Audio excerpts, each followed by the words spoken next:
अब हम देखेंगे राजा नबूकदनेस्सर ने एक और स्वप्न देखा। एक रात को जब राजा सो रहे थे, उन्होंने स्वप्न देखा और वो स्वप्न देख करके वो भयभीत हो गए। और उन्होंने क्या देखा स्वप्न में कि वो खुले स्थान के बीचों बीच खड़े हैं और वहाँ पर एक पेड़ उगा और वो पेड़ बहुत ही ऊंचा ऊंचा बढ़ता गया और वो बहुत ही बड़ा हो गया, यहाँ तक कि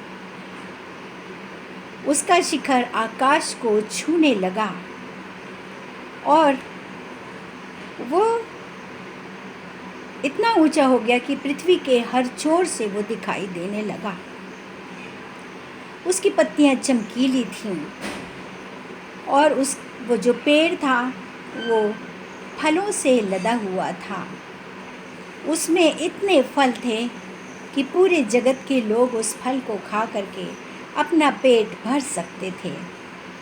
उसकी डालियां इतनी बड़ी बड़ी थीं कि उसमें सब तरह की पक्षियों का बसेरा होता था और उस वृक्ष की छाया इतनी अधिक थी कि उसके पेड़ के नीचे वन पशु आकर के शरण लेते थे। और जब वो दर्शन देख ही रहे थे, तब उन्होंने देखा कि एक पवित्र पहरेदार स्वर्ग से नीचे उतरा और उसने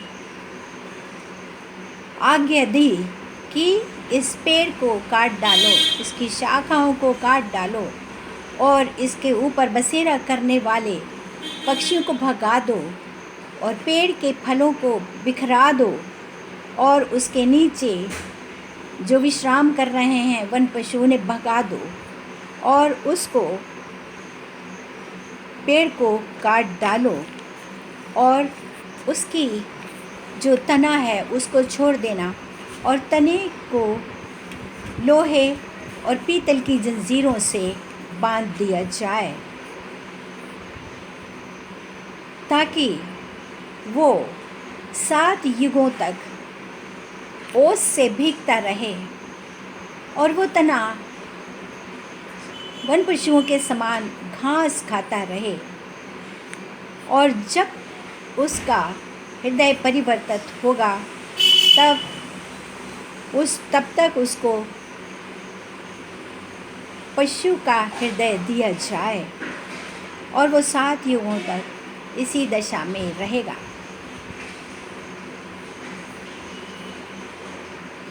और ये दंड इसलिए दिया गया है कि प्रत्येक मनुष्य जान लें कि हर जाति के लोग और हर जाति के प्राणी ये जान लें कि सर्वोच्च परमेश्वर सभी राज्यों पर शासन करता है और जिसको चाहता है वो राज्य सौंप देता है और जिसे चाहता है वो राज्य से नीचे भी गिरा देता है और वही सब मनुष्यों को के ऊपर शासन करता है।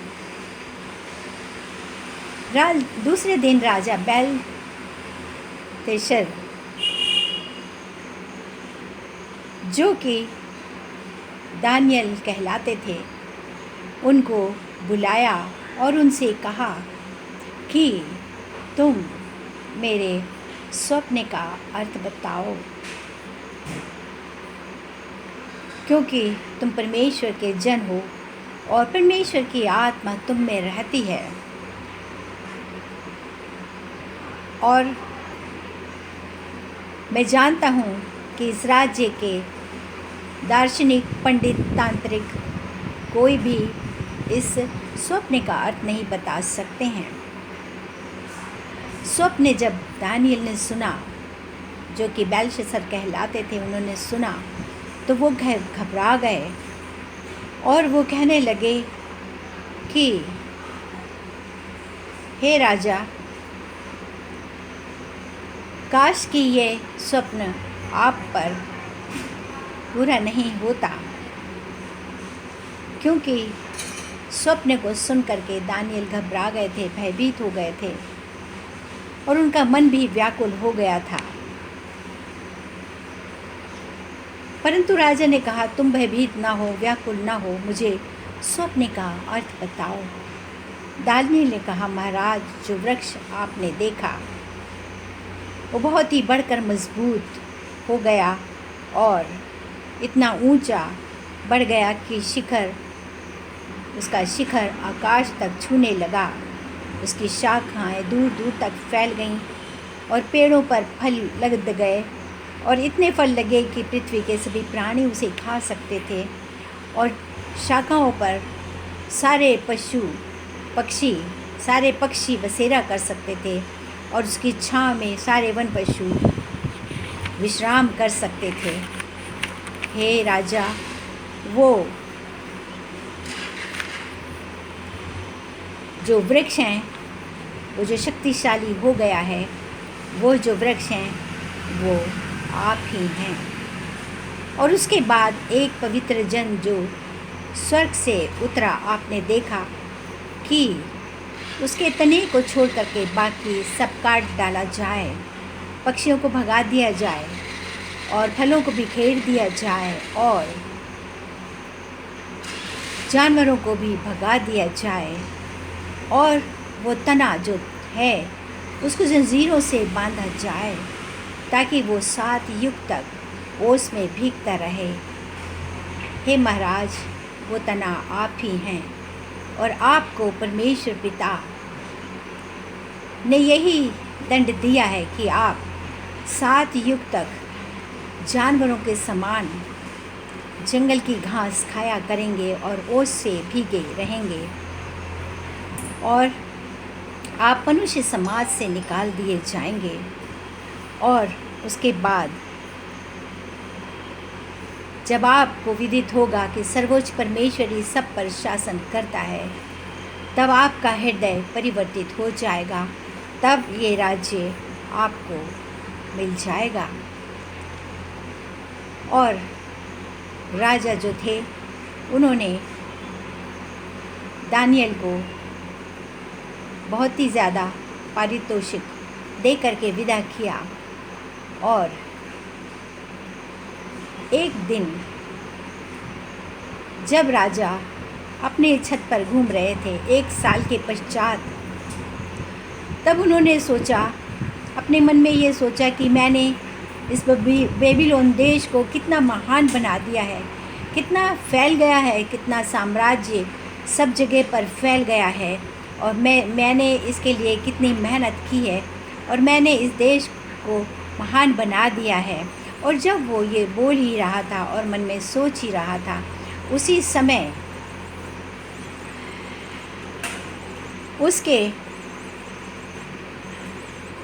राजधानी में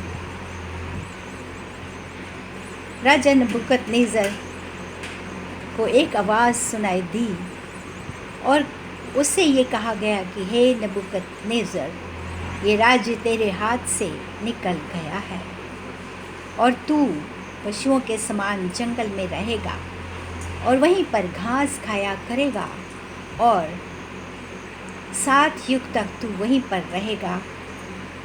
और जब तेरा मन बदल जाएगा तब तुझे वापस ये राज्य प्रदान होगा। और उसी समय वो जंगल में चला गया और वहाँ पर 7 युगों तक रहा और उसके बाल इतने बड़े बड़े हो गए और उसके पंजों के नाखून चिड़ियों के चंगुलों के समान बढ़ गए और वो घास खाया करते थे। और 7 युगों के पश्चात उन्होंने स्वर्ग की ओर नज़र उठाई और उनको परमेश्वर की आत्मा मिली और उन्होंने परमेश्वर को धन्यवाद दिया और कहा, हे परमेश्वर पिता, आप के अतिरिक्त और कोई परमेश्वर नहीं है। आप सर्वदा जीवित परमेश्वर हैं और आपका शासनकाल सदा अमर रहेगा और वो पीढ़ी पीढ़ी तक आपका राज्य चलता रहेगा। आपके राज्य का, आपके शासन का कभी भी अंत नहीं होगा। आप धन्य हैं। इस तरह से जैसे ही राजा ने पश्चाताप किया, उनका विवेक लौट आया और तुरंत उनके सिपाही लोग उन्हें खोजने आए और उन्होंने राजा को खोजा और वापस उनको राजगद्दी पर बैठा दिया। इस तरह से परमेश्वर पिता ने उन्हें दंडित किया।